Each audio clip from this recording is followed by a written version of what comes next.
yes, we are all human. Yes, we all operate on a very similar spectrum of human emotion and thought and predictable survival mechanisms. And I believe that we share something even deeper than that can't be put into words. But at our very core, we are the same. We all want love and food and shelter. But what about everything else? How do we operate most effectively? How do we best make decisions? What exercise is best for our bodies? How much sleep do we need? How and when do we feel most inspired? What drives us to continue breathing and living and working? What food is best for our bodies? And I'm not sure if this will surprise you or not, but all of these things can vary wildly from person to person, more than you may imagine. And of course there are things that are universally good for us, like water, physical activity, processed food, sunlight, sleep, human connection. But the precise role that these things can play in our lives and how we implement them can vary a lot. Some people need time to slowly digest information before making a decision, and other people have an inner gut level knowing right away, no matter what it is. Some people function extremely well on 6 or less hours of sleep, and other people need 8 or more hours, or they're like a walking zombie.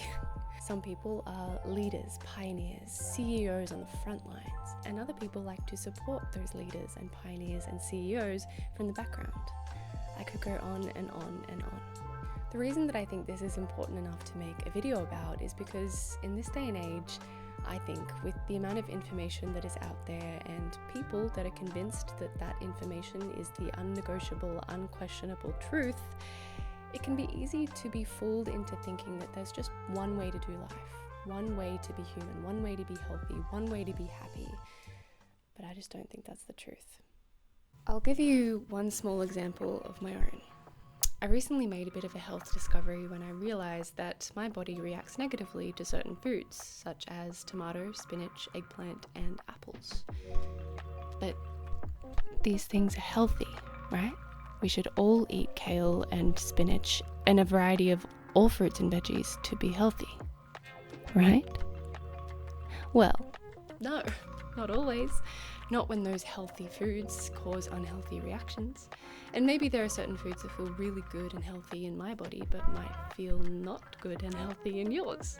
We know this when it comes to food allergies, food preferences, or different tastes in music or movies, but it seems like we forget this in almost every other area of our lives. We have developed systems to identify and categorize these things, such as the Myers-Briggs personality test, the DISC personality indicator report, human design, even star signs. These are all really cool, by the way, and worth looking into if you're interested and have never heard of them. But most people have only a vague understanding or surface level knowledge of these things, if at all, and they usually miss the golden nugget that lies in all of them. And that golden nugget is this.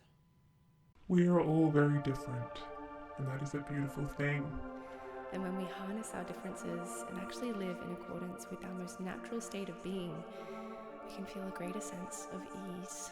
We can create a life that we actually like, and we can work together more harmoniously. Whether it's the vegans or the carnivores, the hustlers or the hippies, the psychologists or the spiritualists, the gym junkies or the yogis, many, if not most, feel like they've discovered the secret to life, the right way to live. And if you were to just do exactly what they did, live exactly how they live, you too would be healthy, wealthy, successful, and enlightened. And it's not that any of these people are wrong, or that the things that they are doing are wrong. It's just that they might not be right for you or for me. There is no guarantee that what worked for someone else will work for you, that what was right for someone else's body, mind, and heart will be right for yours.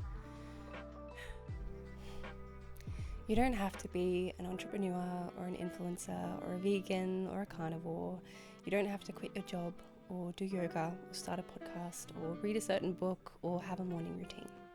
You can do these things, but you don't have to. And maybe if you do try them, you'll discover that they're actually not right for you. And then you'll be one step closer to figuring out what does work for you. Because that's the whole point. Figuring out how you function best, what your body needs, what kind of life would feel most fulfilling to you, and then giving yourself permission to do and be that. And I can tell you from personal experience that that feels like freaking freedom. It feels like a long succession of aha moments. It feels like a sigh of relief.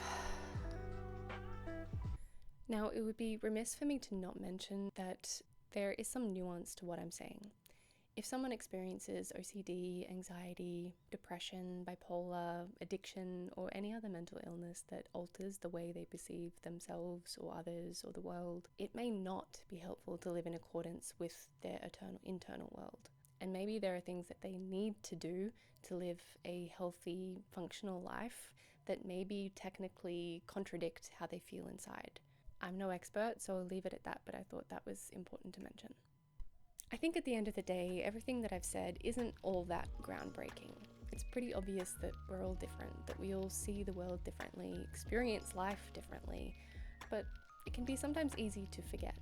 Some of us get caught up in the content that is on social media or TV or self-help books telling us that there's just one right way to do life or to be healthy or to be happy or whatever, and we end up forcing ourselves to do things that aren't actually right for us or our bodies or our minds. And some of us can be those people that feel like we've discovered the secret to life or health or success because we found something that really works for us. So we assume that it will also work the exact same for everyone else, and we want to share it and convince everyone else to try it.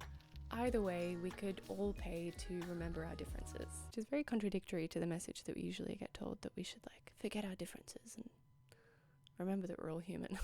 Which I still agree with, but I also agree with what I'm saying.